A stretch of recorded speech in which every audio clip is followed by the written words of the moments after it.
Assalamualaikum warahmatullahi wabarakatuh. Perkenalkan, nama saya Rifki Sanan Ibras, mahasiswa Teknologi Informasi dari Universitas Muhammadiyah Yogyakarta. Di sini saya akan menjelaskan tugas akhir atau tugas akhir ya, tugas akhir untuk penilaian ujian akhir semester di mata kuliah IBD. Di sini saya akan menjelaskan sebuah database karena saya ditugaskan untuk membuat sebuah rancangan database dengan beberapa ketentuan-ketentuan yang sudah diberikan oleh pengampu mata kuliah ini. Dan di sini saya akan memulainya dari sintaks yang paling simpel, yang paling pertama, yang paling mendasar, yaitu kita akan membuat sebuah database baru ya. Di sini saya akan membuat sebuah database baru dengan sintaks create database, dan saya akan menamakannya dengan UAS IBD ya. Dengan beberapa ketentuan seperti ukuran, nama, dan tempat penempatan si data-data dari database ini. Yaitu akan ada tiga penyimpanan, penyimpanan utama dan ada dua cadangan. Dan di sini primary ya, untuk yang pertama itu saya menamakan dengan UAS IBD, dan file name ini adalah file location ya, di mana database ini akan disimpan, yaitu di D saya, di drive yang D saya. Uh, dan dengan size yang sudah ditentukan juga, seperti yang bisa dilihat di sini, pengaturan untuk ukuran-ukurannya di sini sudah tertera ya, beberapa ketentuan, dan huruf-hurufnya juga sudah ada ya. Jadi di sini sudah ditentukan membuat size utamanya itu 39 mega, ada max size-nya atau maximum size, dan ada perkembangan size-nya juga. Dan di sini yang kedua itu ada file group ya.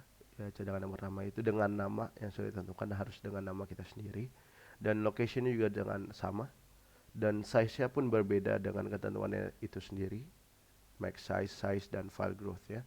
Dan yang terakhir itu ada log name ya, yaitu dengan UAS IBD data.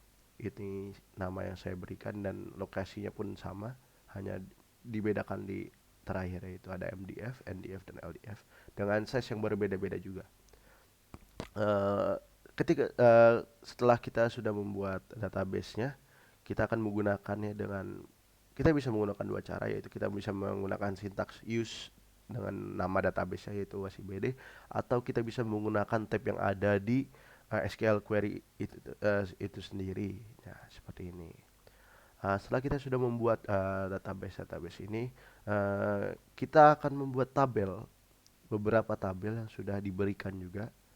Kita akan membuatnya di dalam query ini dengan sintaks create table dan nama tabelnya apa sesuai yang sudah diberikan. Dan di sini ada 7 tabel, yaitu ada tabel karyawan, status karyawan, pengeluaran, pengajuan, pemasukan, periode, dan TRX atau mungkin transaksi ya. Di sini sintaksnya itu dengan create table, dan ada beberapa ketentuannya, yaitu ini ada data-datanya, ada nama dan nick itu dalam tabel karyawan. Dan kita akan menggunakan beberapa tipe data ya di database ini ya. Yang pertama ini kita akan menggunakan varchar dan char ya. Dengan angka ini adalah ketentuan berapa maksimal yang bisa diisi nanti datanya, dengan constraint primary key sebagai kunci yang utama di dalam tabel. Jadi primary key itu akan ada di setiap tabel. Dan yang kedua ini kita menggunakan tipe datanya char, dan constraint-nya kita menggunakan not null, yaitu di mana artinya bahwa dalam nick nanti itu datanya tidak boleh kosong. Jadi kita harus mengisi sebuah data di dalam nick ini. Dan sama seperti yang tabel karyawan, kita akan membuat beberapa tabel lagi dengan beberapa tipe data juga berbeda-beda dan constraint. Di sini ada tabel yang mungkin ada dua tabel yang datanya lebih banyak ya. Di sini saya menggunakan beberapa tipe data yang berbeda, yaitu yang berbeda itu ada money dan date. Di sini money itu saya gunakan untuk data pajak, nominal keluar, dan nominal transfer. Karena nanti data yang akan saya isi adalah berupa nominal uang atau mata uang tertentu. Jadi kita akan menggunakan tipe data money, dan untuk date sendiri itu digunakan untuk tanggal ya. Jadi nanti untuk tipe data date ini itu ada urutannya, yaitu penulisan datanya itu adalah tahun, bulan, dan tanggal. Di sini juga ada primary key-nya, yaitu pada kode keluar ya. Dan di sini juga kita menggunakan beberapa tipe data yang baru, yang berbeda dalam tabel pengajuan, dan primary key-nya ada di kode pengajuan, dan di tabel pemasukan kita mempunyai primary key-nya di kode masuk, dan seterusnya. Bisa dia dilihat ya, primary key-nya pasti ada. Dan di sini, di tabel terakhir saya menggunakan constraint yang baru lagi, yaitu check, di mana ini kita bisa diberi option atau harus menentukan antara dua option yang sudah diberikan, yaitu ada cash dan transfer. Ini bisa diubah sendiri. Jadi saya harus memilih antara dua option ini nanti di dalam data saya. Setelah kita sudah membuat tabel-tabel ini, baru kita bisa memasukkan atau menginput data ke dalam tabel-tabel yang sudah kita buat dengan sintaks insert into nama tabel dan data yang sudah data utamanya ya, seperti nama dan nick ya. Di sini kita, dan values ini untuk nanti untuk selanjutnya meluruskan insertnya data yang kita akan input. Jadi ini urutannya sudah sesuai dengan yang ada dalam kurung ini ya. Nama dulu, baru kita menggunakan nick. Uh, jadi di sini kita sudah menginput 3 data baru. Ya kita menginput 3 data baru. Dan kita akan menginput setiap data di setiap tabelnya. Kita akan membuat 3 data setiap tabelnya dengan sintaks yang sama ya. Di sini kita bisa melihat ada perbedaan di mana ada yang tidak memakai petik ya di sini, yaitu adalah tipe data money. Tipe data money ini adalah yang sudah saya jelaskan tadi, yaitu berupa mata uang. Jadi kita tidak perlu menggunakan petik ya sebagai ya awalan dan akhirannya. Dan di sini juga ada tipe data tanggal atau tipe data date ya, sesuai urutan yang sudah dijelaskan juga tadi, yaitu tahun, bulan, dan tanggal. Dan kita akan menginput semua 3 data di setiap tabelnya. Dan kita bisa juga melihat salah satu nih, saya akan memberikan satu contoh ketika data ini sudah diinput ya. Kita bisa melihat kita akan melihat data yang ada di dalam tabel transaksi atau TRX ini ya. Kita bisa melihat, kita bisa menggunakan sintaks select from tabelnya TRX. Nanti akan memunculkan data yang ada di dalam tabel yang sudah kita pilih. Nah, di sini sudah terlihat data-data yang tadi kita input sudah masuk dalam sini. Ya, jadi itu adalah contohnya. Lalu setelah kita menginput data-data ke dalam tabel, kita akan menggunakan yang namanya store procedure. Di sini kita akan menggunakan store procedure. Jadi fungsinya itu adalah store procedure itu akan menerima input dari kita, dan mereka akan menerima output. Jadi kita hanya menginput satu data dalam sebuah tabel, dan mereka akan mengeluarkan keseluruhan data di dalam tabel tersebut. Jadi dengan sintaksnya yaitu create procedure ya. Dengan nama prosedurnya kita akan membuat nama baru ya. Di sini kita menggunakan satu data dari tabel periode yaitu semester. Kenapa kita menggunakan add? Add ini sebagai parameter ya. Jadi ya, dalam prosedur ini kita bisa menggunakan parameter, kita juga bisa tidak menggunakan parameter.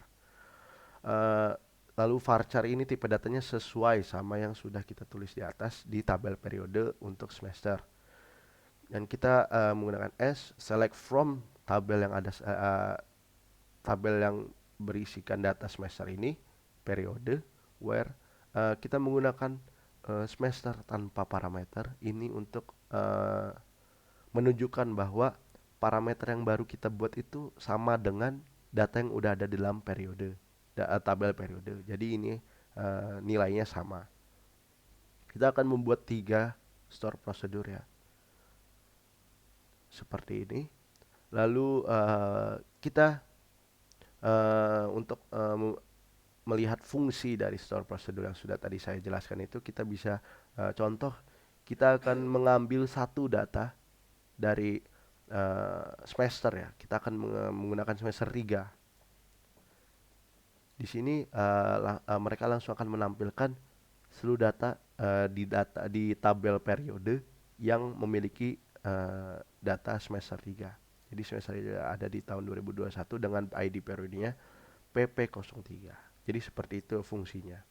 Lalu selanjutnya kita akan menggunakan store prosedur ini untuk menginput data. Kita akan menambahkan data baru ke dalam tabel yang sudah kita buat dengan sintaksnya itu create prosedur dengan nama prosedur yang baru lagi dengan parameter di setiap tabelnya. Jadi kita data yang sudah ada di dalam tabel kita buat parameter persis sama dengan nama yang sudah ada di dalam tabel. Seperti etnik dan nama dengan tipe data yang sama juga yang sudah diberikan di atas dalam tabel tertentu seperti tabel karyawan ini. As insert into ke dalam tabel karyawan, values ini menunjukkan bahwa parameter yang baru kita buat itu sama dengan data yang ada dalam tabel tersebut. Di sini dalam tabel karyawan kita akan menambahkan 3 data baru ya. 3 data baru ini sudah dieksekut semua. Nanti kita akan melihat apakah 3 data baru ini sudah masuk di dalam tabel karyawan atau belum. Nanti saya akan buktikan. Di selanjutnya kita akan membuat create prosedur di setiap tabel ya. Kita akan mencoba untuk menginput setiap data baru ke dalam masing-masing tabel ya. Kita akan menambahkan satu data ke dalam tabel status karyawan, ke dalam tabel pengeluaran dan semuanya. Lalu kita akan mencoba untuk melihat yang tadi ya. Apakah 3 data baru yang kita tambahkan dalam tabel karya itu sudah terinput atau belum? Kita bisa melihatnya dengan sintaks select from tabelnya karyawan. Jadi nanti kita bisa melihat apakah 3 data baru ini sudah masuk atau belum. Nah, kita bisa melihat 3 data barunya itu sudah terinput ya dengan menggunakan input data store prosedur ini. Jadi itu berhasil. Selanjutnya, setelah kita sudah mengerti cara atau kita sudah bisa berhasil menginput data menggunakan store prosedur, kita akan membuat trigger ya. Trigger ini ada beberapa ya, yaitu kita di sini akan menggunakan trigger untuk mencegah pelaku-pelaku atau orang-orang yang ingin menghapus data-data yang ada di dalam tabel yang sudah kita buat. Jadi trigger ini seperti security lah. Mereka akan melindungi data-data yang ada di dalam tabel. Jadi sintaksnya itu bisa create trigger dengan nama triggernya baru on dalam tabel yang kita pengen bikin. Kita pengen bikin pertama itu triggernya kita bikin di tabel karyawan ya, agar data yang ada di dalam tabel karyawan ini tersimpan dengan aman. Jadi ketika ada orang yang masuk ke dalam database kita dan ingin menghapus salah satu data di dalam tabel karyawan ini, mereka tidak akan bisa. Jadi ketika ini semua sintaksisnya akan seperti ini. Kita menggunakan delete karena kita akan mencegah adanya delete dalam penghapusan dalam data tabel karyawan ya. Ketika ini sudah dieksekut, kita bisa melihat atau kita bisa mencoba ya. Kita akan mencoba apakah si trigger ini sudah berjalan atau belum untuk melindungi data dalam tabel karyawan. Kita bisa menghapus salah satu data di dalam tabel karyawan ya, menggunakan sintaks delete from tabelnya karyawan, where kita akan di sini sudah ada. Kita akan coba menghapus salah satu data di nama ya, where nama sama dengan yang mana yang akan kita hapus. Kita contoh, kita akan menghapus data Ichan ya. Ichan di sini kita akan delete ya, dan kita akan di sini sudah muncul message-nya, yaitu deleting data is prohibited, seperti yang sudah saya custom di sini bahwa nanti message yang akan keluar ketika ada yang pengen menghapus data, mereka tidak akan bisa. Dan di sini sudah tertera bahwa the transaction ended in the trigger, yang artinya triggernya berhasil untuk mencegah penghapusan data. Dan kita akan melakukannya juga di setiap tabel. Dan trigger yang kedua, kita akan mencegah untuk untuk orang tidak bisa memodifikasi data yang ada dalam tabel-tabel yang sudah kita buat. Mereka tidak akan bisa mengubah jadi data-data. Jadi yang pertama tadi, mereka tidak bisa menghapus, mereka juga tidak bisa mengubah. Jadi data-data yang sudah dalam tabel yang kita buat itu semuanya sudah aman, dan perlu beberapa step atau beberapa tahap untuk bisa menghapus atau ada izin dari yang mempunyai database tersebut. Jadi di sini untuk mencegah modifikasi, kita hanya perbedaannya hanya kita lihat di uh, perintahnya ya. Kita menggunakan triggernya untuk insert dan update, karena insert dan update ini digunakan untuk menginput dan mengupdate data yang baru. Jadi mereka tidak akan bisa. Jadi mungkin itu saja dari database yang sudah dirancang untuk tugas akhir semester ini. Eh, kita sudah membuat database baru, kita membuat tabel dan menginsert data. Kita juga menggunakan store prosedur untuk melihat outputnya dengan gampang. Dan kita juga bisa menginput data baru dengan menggunakan store prosedur. Kita juga menambahkan security system ya dengan menggunakan trigger, di mana trigger ini akan mencegah penghapusan dan pembaruan dalam data-data yang ada yang dalam tabel-tabel sudah kita buat. Jadi database kita akan aman. Jadi mungkin itu saja dari saya. Mungkin ini database-nya masih banyak kekurangan atau salah. Kurang lebihnya mohon maaf. Terima kasih. Assalamualaikum warahmatullahi wabarakatuh.